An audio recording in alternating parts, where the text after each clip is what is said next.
আসসালামু আলাইকুম।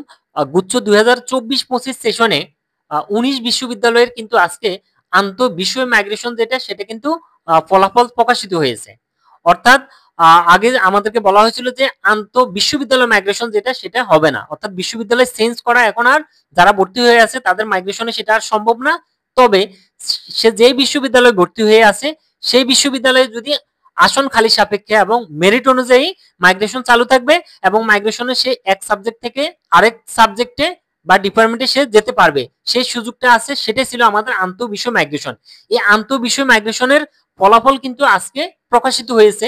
এখন আমরা এখানে দুই রকম ফলাফল, একটা হলো যারা ভর্তি হয়ে আছে তারা তো অলরেডি একটা সাবজেক্টে ভর্তি হয়ে আছে, এখন সে আরেকটা সাবজেক্টে মাইগ্রেশনে তার আরেকটা সাবজেক্ট পেয়েছে, কিন্তু তার এখন করণীয় কি? তার এখন কোনো ঝামেলা নেই, সে জাস্ট ওই ডিপার্টমেন্টে গিয়ে যোগাযোগ করবে, যোগাযোগ করে তার ভর্তি ফি সমন্বয় করে বা ভর্তি ফর্ম পূরণ করে যেটা করণীয় সে ওই কাজটা করলেই তার কিন্তু ভর্তি সম্পূর্ণ হয়ে গেছে, তার জন্য কোনো ঝামেলা নেই, সে কিছু করা লাগবে না, সহজে হয়ে যাচ্ছে। কিন্তু যারা নতুন করে subject selection for waiting for subject selection যে লেখাটা আসতেছে, যাদের ক্ষেত্রে এই জিনিসটা লেখা আসতেছে waiting for subject subject waiting for subject selection যে লেখাটা আসতেছে, তাদের ক্ষেত্রে হলো যেই বিশ্ববিদ্যালয়ে সে এই লেখাটা আসতেছে ওই বিশ্ববিদ্যালয়ে সে ভর্তি হতে পারবে।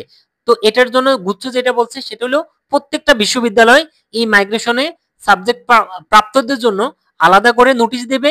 সেই নোটিশ অনুযায়ী কিন্তু আমাদের কার্যক্রম সম্পন্ন করতে হবে, ভর্তি ফি জমা দেওয়া, ডকুমেন্ট জমা দেওয়া, সব কিন্তু নোটিশে উল্লেখ থাকবে।